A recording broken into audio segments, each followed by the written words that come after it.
The ballroom of the Grand Hyatt Seattle sparkled with opulence. Crystal chandeliers scattered warm light across polished floors, and waiters in black vests glided between round tables, refilling glasses and offering delicate hors d'oeuvres. The clinking of champagne flutes and the low hum of polite conversation filled the air. Yet all eyes eventually drifted toward the man standing at the center of it all, Lucas Harrington. At 65, Lucas was still tall, composed, his silver hair impeccably parted, and his dark suit tailored with quiet elegance. His career at Franklin National Bank had spanned 4 decades. Tonight, as he raised his glass to the sea of colleagues, clients, and so-called friends, a voice boomed from the podium behind him. "To Lucas," said Carlton Pierce, the bank's CEO, face flushed with champagne. The man who dragged Franklin into the 21st century. A visionary in a room full of fossils. Without him, we'd still be faxing documents and signing with ink stamps. Laughter. Applause. A few whistles. Lucas offered a tight smile, nodding graciously, but his gaze shifted across the room toward the table, reserved for his family. Elaine Harrington sat there, regal as ever. At 61, she had aged with deliberate graysure platinum blonde hair swept into a chignon, makeup flawless, diamonds flashing from her ears and wrists. Their daughter, Madeline, sat beside her, tapping something on her phone. 38 and lethal in the courtroom, she had inherited her mother's cunning and disdain. Grant, their 35-year-old son, lounged with his usual lazy smirk, one hand already on his third whiskey. Lucas's smile faltered. Something was wrong. Elaine had been oddly attentive these past few weeks, bringing him his coffee with a smile that didn't quite reach her eyes, suggesting weekend trips to places she used to roll her eyes at. Madeline had begun reminiscing about childhood memories over forced family dinners, and even Grant had shown up for brunches, suddenly interested in his father's stories. It wasn't affection, it was performance. When the speeches ended, Lucas made his way to their table. He was met with smiles polished, rehearsed. Elaine stood to greet him, wrapping an arm around his in a picture-perfect display. "We're so proud of you, darling," she said, voice sugar, coated and hollow. 40 years, Grant added, raising his glass. "Hell of a ride, huh, Pops?" Madeline leaned in, her tone clinical. "We actually have a little something for you." Lucas glanced between them, his instincts twitching. Elaine reached into her designer clutch and produced a thick manila envelope.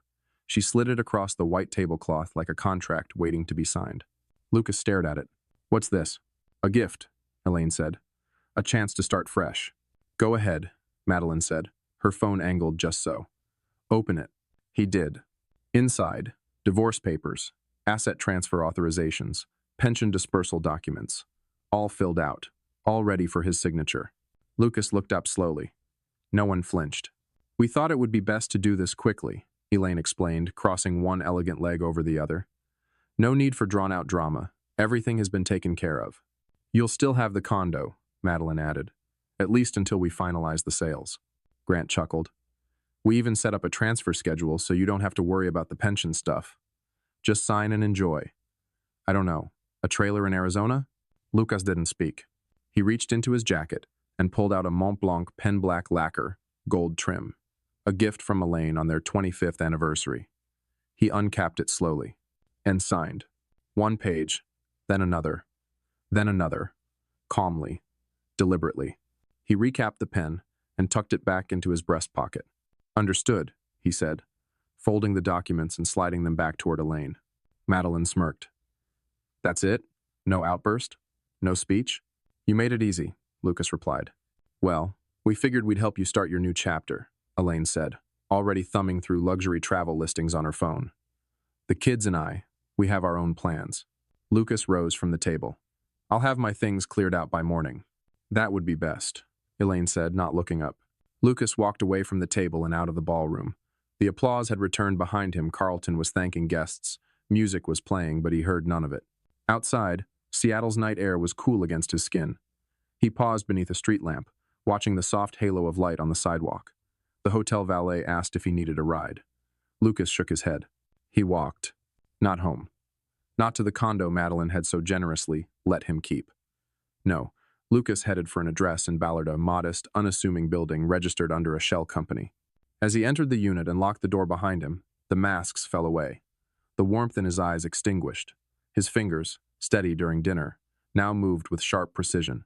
He shed the suit jacket, rolled up his sleeves, and powered on the system. 3 monitors blinked to life.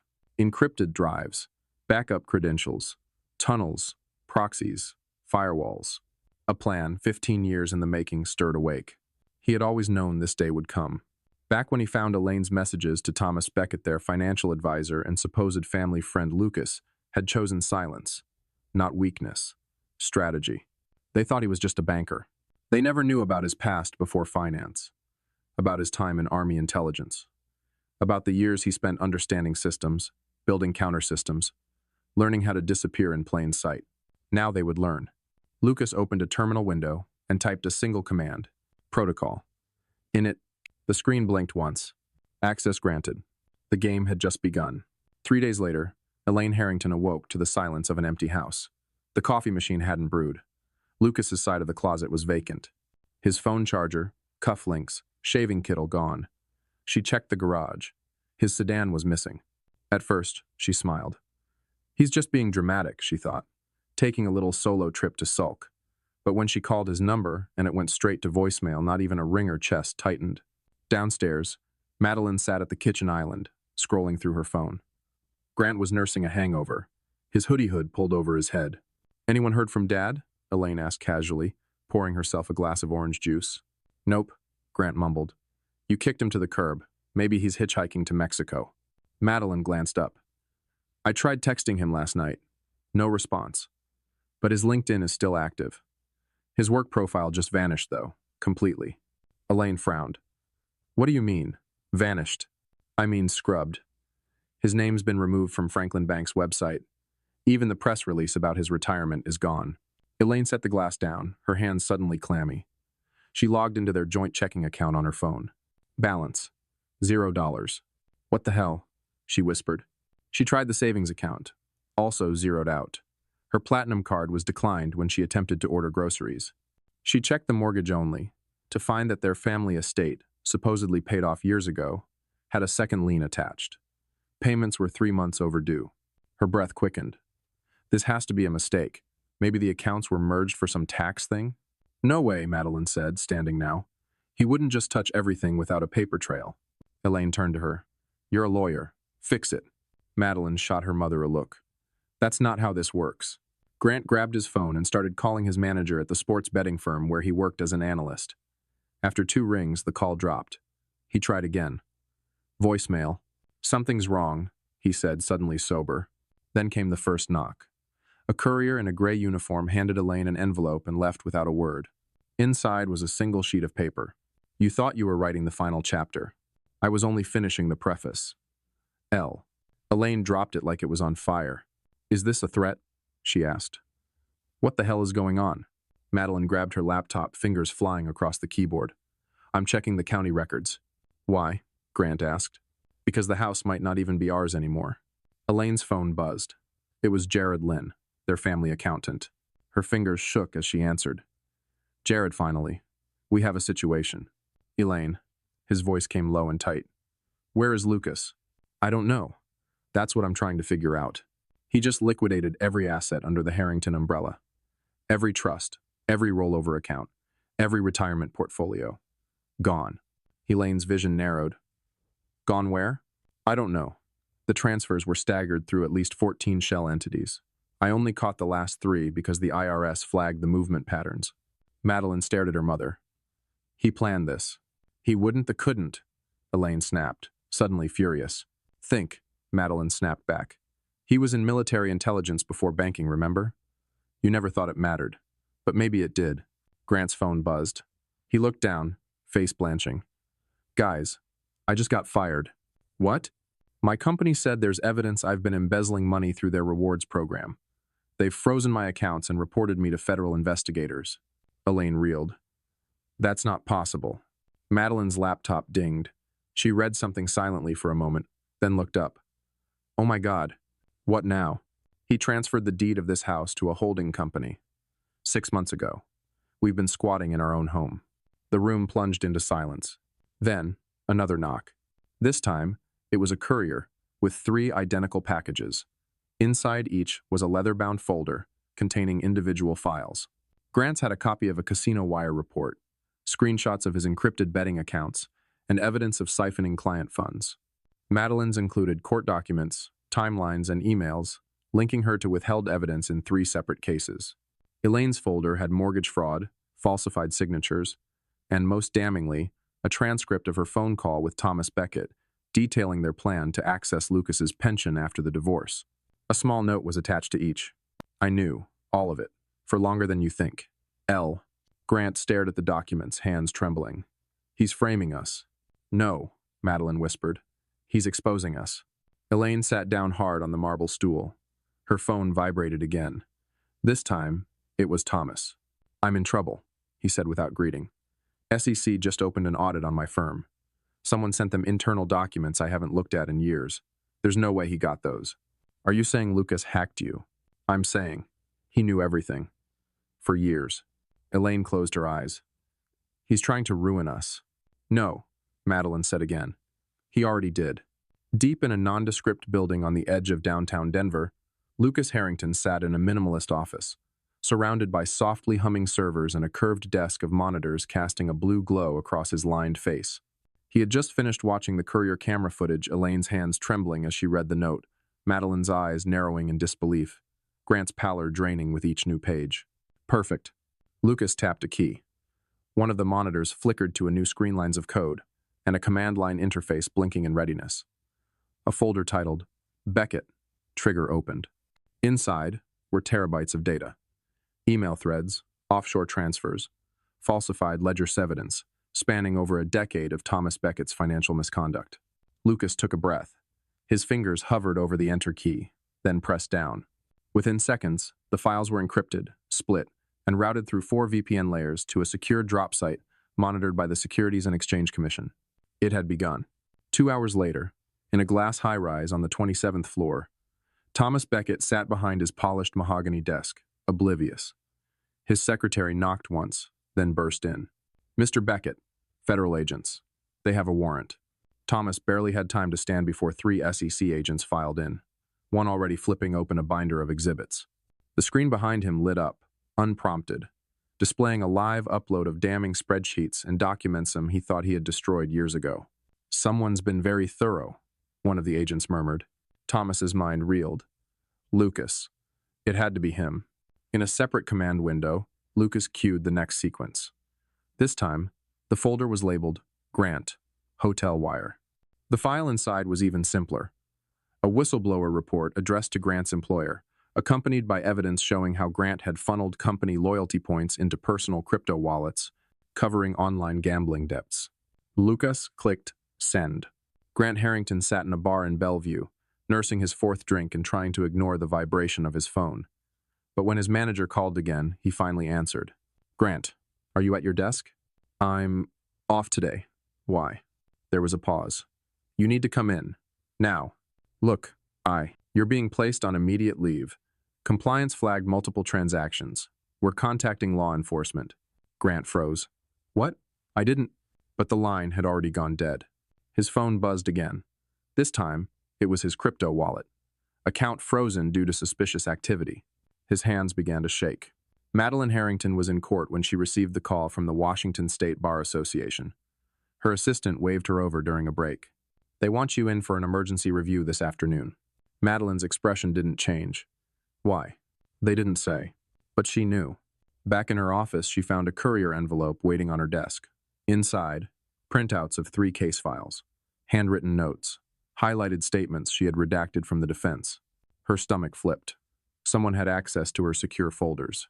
Then she saw the sticky note. This is what winning looks like, isn't it? L. Elaine, meanwhile, sat alone in the kitchen of a house she now knew wasn't legally hers. Every attempt to contact Lucas had failed. His phone was disconnected. His name didn't appear on social media, no forwarding address, no messages. Even Ronan Lucas's estranged younger brother refused to return her calls. She called Thomas. It went to voicemail. The next call was from her private banker. Elaine, we've been alerted to irregularities on your accounts. Some are being flagged as fraudulent. Lucas, she whispered. Yes, and there's something else. Your name just appeared on a federal asset freeze list tied to Beckett Financial. 2. Had nothing to do with that. I'd suggest getting a lawyer. Quickly. Back in Denver, Lucas watched it all unfold. He sipped coffee. adjusted the blinds, looked over the final stage of the plan. Not revenge. Not entirely. What he was orchestrating was, to clarity, they had erased him from their lives. But he wanted them to remember every single thing they had taken and who they had taken it from. He pulled out a small flash drive labeled Legacy and plugged it into the secure terminal. The screen lit up with photos, audio files, old email saw documenting 15 years of betrayal, recordings of Elaine and Thomas whispering in hotel rooms, Grant asking his father for just one more bailout while gambling away his trust fund, Madeline, triumphant, bragging to a colleague how she buried evidence to get her firm a multi-million-dollar win. Lucas had everything, and he wasn't done. The next morning, a black car pulled up outside a quiet law office in Spokane. Inside, the receptionist handed a small white envelope to a junior clerk. It was dropped off anonymously. The clerk opened it. A letter inside read, "To whom it may concern, I believe the following may warrant attention. Transparency matters. Justice matters." Below was a neatly printed list of case numbers. Attached were documents showing Madeline's ethical breaches in detail. By noon, the Bar Association had scheduled a disciplinary hearing. By 3 p.m., Madeline's office access was revoked. By 6 p.m., her name trended on legal blogs under the headline, "Rising Star Falls." Grant's employer officially pressed charges within the week. Elaine was served a summons for testimony in the SEC investigation. Thomas Beckett's condo was raided. Frozen assets, corporate collapse, and none of them had seen Lucas. That evening, Lucas stood in front of the window of his Denver apartment, watching the city light up below him. His reflection hovered in the glass of a man who had once believed in family, loyalty, shared legacy. He tapped his phone. A secure app displayed a countdown timer, 18 hours left before the next trigger. A dead man's switch. Every 24 hours, unless he stopped it manually, more files would be released. More truth, more exposure. He let the timer run, then picked up the final envelope on his desk. It was addressed simply, "To the Harrington family." Inside, a handwritten note. "You thought betrayal was power. You never understood what power truly was. Chess has always been my game, and you've been playing checkers. L." He sealed the envelope and called the courier. There were still moves to make, and Lucas intended to play them all. The private jet Elaine Harrington had chartered landed at William P. Hobby Airport in Houston under a cloudy, brooding sky. For the first time in years, she didn't feel in control. She didn't even feel composed. She felt hunted. Her heels clicked loudly against the polished floors of the arrivals terminal, echoing the tightness in her chest. She barely noticed the chauffeur with the sign bearing her name. Her mind was elsewhere on a man she hadn't seen in over a decade. A man she had once dismissed as cold, blunt, and unforgiving. Ronan Harrington, Lucas's younger brother. And now, possibly her only chance at understanding what the hell was happening. Ronan's office was built like a fortress, concrete walls, soundproof windows, and no sign on the door. Harrington Security Solutions occupied a block in the industrial district near the Port of Houston. The business was officially listed as a private risk assessment firm. Unofficially, it provided discrete operations for high-net-worth individuals and government contractors alike. Elaine was ushered into a cold, minimalist space. The receptionist said nothing, just nodded once, and led her down a hall lined with framed insignias of special forces units and military commendations. When the door opened, Ronan was already standing behind his desk. At 61, he looked formidable, taller than Lucas, broader, with steely gray eyes and a still military posture. His salt and pepper beard was trimmed to precision. He wore a plain black button-up and tactical pants. No nonsense, just like she remembered. "Elaine," he said flatly. "Ronan." She tried to smile. It didn't land. "You want coffee or just answers?" "Answers," she replied, lowering herself into the seat across from him. I think he's trying to destroy us." "You think?" Ronan leaned forward, folding his arms on the desk. "You spent 15 years helping him build a trap around you. He's not trying. He already did." Elaine's jaw tightened. "I came here because I know you helped him disappear." "I didn't," Ronan said, eyes steady. "I just told him how." There was a long silence between them. "Why?" she asked, voice low. "Why didn't you stop him?" "Because I told him to do it years ago, the day he came to me with the Beckett emails." Elena blinked. "He showed you?" "Not all, just enough.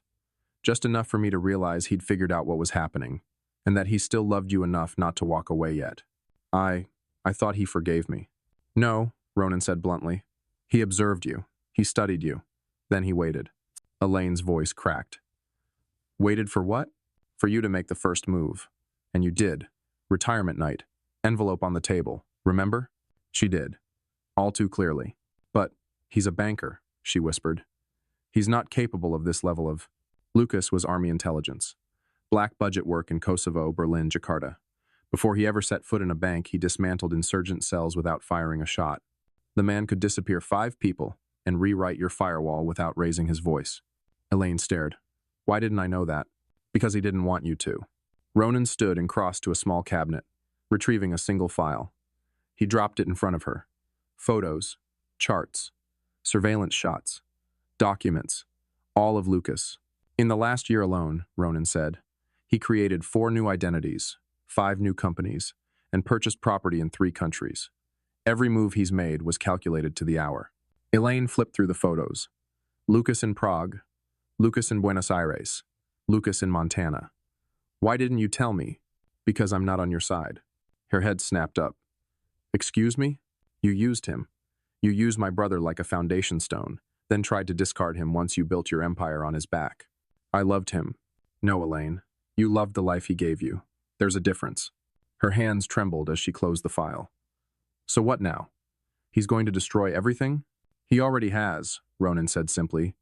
Beckett's going down. Grant is under criminal investigation. Madeline is facing disbarment. You are a matter of time. She tried to stay composed.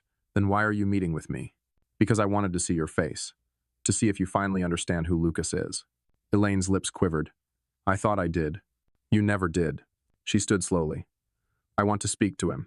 You can't. Won't or can't? Ronan leaned on his desk. Let me make something clear. Lucas disappeared because he made peace with the idea of never seeing you again. You weren't a part of the ending he chose.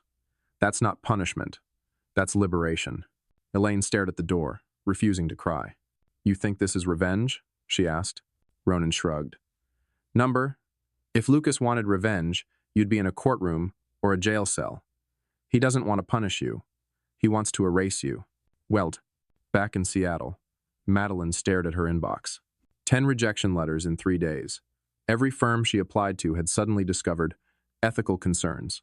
Her LinkedIn profile had been bombarded with anonymous comments. She opened her messages. Another one.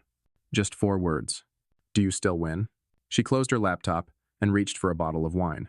R1. Grant, meanwhile, sat in the back of a police cruiser outside the city. His assets had been frozen. His lawyer quit after realizing what Lucas had shared with prosecutors. Grant leaned his head against the cold window and whispered, He's not coming back, is he? And Elaine? She returned to an empty home. The fridge was dark. The lights flickered. She found herself sitting in Lucas's study, surrounded by books she had never bothered to open. In the drawer of his desk, she found a sealed envelope. Her name was written in ink she recognized. She opened it with trembling hands. I gave you every chance to choose me. You chose something else. I built a life around you. And when you removed yourself, I finally saw how hollow the center was. The silence you hear now? That's freedom. L. Elaine folded the letter and stared out the window. For the first time in her life, she truly felt alone. And far, far too late realized she had never known the man she married. The email came at exactly 8 a.m. Pacific time. Every major newsroom in the country received it simultaneously. CNN, NBC, Bloomberg, The Wall Street Journal. It originated from a non-traceable account hosted on an encrypted offshore server. The subject line was simple. Seattle Elite. The Corruption Files. Inside was a link to a locked server. The access code? Checkmate 2025. The files inside were staggering. Over 300 pages of compiled evidence. PDFs, spreadsheets, time-stamped images, video files, recordings, notarized statements all laid out with ruthless precision. The document wasn't chaotic, it was narrated.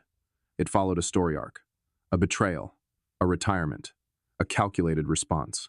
By 10 a.m., the first headlines dropped. Breaking. Allegations of fraud, embezzlement, hit prominent Seattle family. Whistleblower reveals hidden scandal at Beckett Financial. Harrington family implodes amid explosive evidence leak. Elaine was mid-call with her attorney when her name flashed across the television screen in her own living room. She turned up the volume just in time to hear the anchor say, accused of participating in mortgage manipulation, falsifying pension filings, and aiding in tax shelter arrangements under federal investigation. She dropped the phone. Grant, now living in a cramped motel outside Tacoma, watched his face appear on a viral YouTube video titled, Trust Fund Terror, Son of Banker Caught Gambling with Client Funds. Madeline, at a cafe across town, sat frozen as an associate read aloud from her leaked emails. Let the exculpatory evidence sink. Jury won't ask twice. Dad will sign the papers like a good soldier. We're already counting it.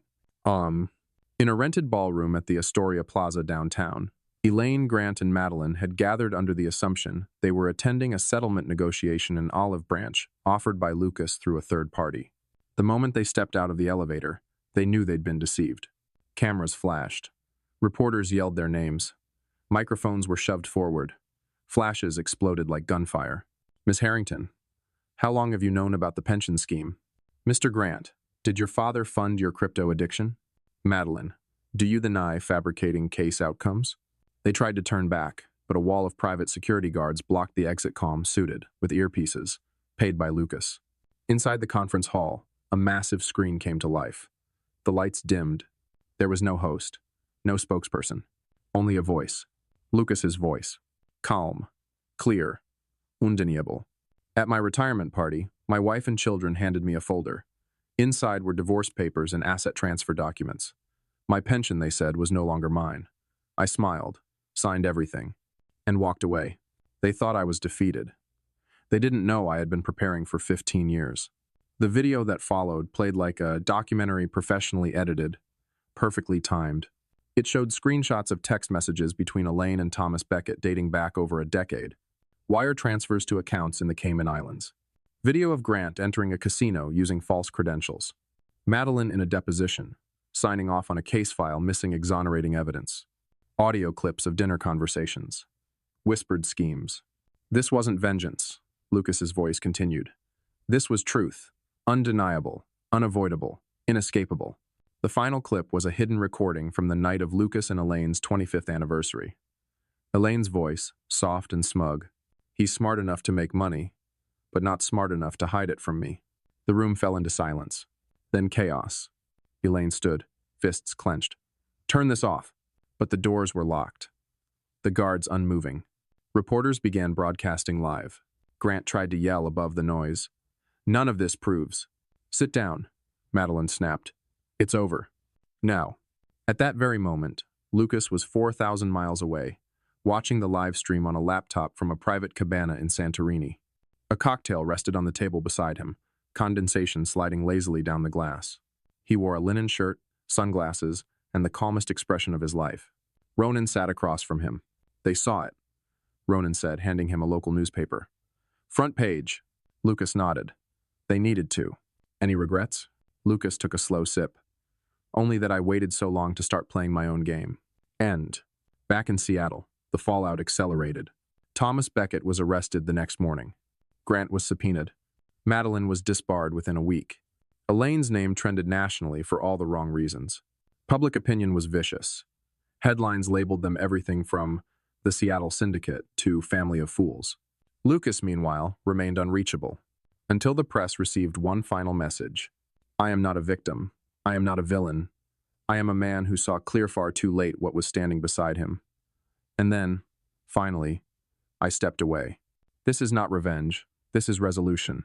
The sun was just beginning to rise over the Aegean Sea. The morning air was warm, touched with salt and the scent of jasmine. From his stone terrace overlooking the coast of Santorini, Lucas Harrington watched the first golden line stretch across the water, painting the waves in molten amber. He stood barefoot, dressed in a loose white shirt and linen pants. The wind ruffled his graying hair. In one hand, he held a ceramic mug of strong Greek coffee. In the other, his phony black device with no apps, no identifiers, and only one contact. It vibrated once. Ronan, Lucas answered. Morning. They're sentencing Elaine today, his brother said. Grant pled out yesterday. 2 years in a minimum security facility. Madeline settled a civil suit for a 7-figure amount. She's working as a legal assistant in Anchorage. Thomas Beckett's going to federal prison. Lucas was silent for a long moment. Ronan spoke again, gentler. You sure you don't want to see it through? I've seen enough, Lucas said. Regrets? Lucas exhaled. Only that I let it go on for as long as I did. That I believed they'd change. That I didn't walk away sooner. You ended it clean. I didn't end it, Lucas said. They did. I just refused to be buried in the wreckage. He looked out across the sea. A fishing boat cut across the horizon, trailing sunlight. Ronan's voice returned, quieter now. So, what now? I delete the last thread, Lucas said, and live. He hung up. Inside his villa, Lucas walked to the desk where his laptop sat open. The screen displayed a blinking green Indicatore's last active monitoring node. One final window into the Harrington family's digital lives. He clicked. Terminata. The program shut down. The screen dimmed. He pulled out the SIM card from his phone, broke it in half, and dropped it into the coffee grounds. Then, one by one, he unlocked the safe at the base of the bookshelf. Inside, a passport, multiple credit cards, and a stack of documents bearing the name Michael East on his new life. Fully established, completely separate. Lucas stared at the Mont Blanc pen tucked in the corner. He didn't take it. In Fang. By noon, he was walking barefoot along the beach, each footstep erased by the tide within seconds. There was something deeply poetic about that, leaving nothing behind. No footprints. No shadows. No trace. He paused only once, watching a child run toward the surf, laughing. Her parents followed, calling her name with joy and exhaustion. Lucas smiled faintly. Not with bitterness, but with something quieter peace. Not everything needed revenge. Sometimes, the most powerful move was leaving the board altogether. Back at the villa, he poured himself a glass of wine and settled into the shaded lounge chair overlooking the cliffs. A soft sea breeze blew through the olive trees. His phone would never ring again. His accounts were ghosted. His name was buried. His life was his. On a table nearby rested the only note he had kept written by himself, years ago, at the start of everything. They thought I wouldn't see. They thought I wouldn't act. They thought I would stay. They were wrong. Lucas closed his eyes as the sun crested the edge of the sky. No applause. No headlines. Just stillness. And at last, freedom. Checkmate.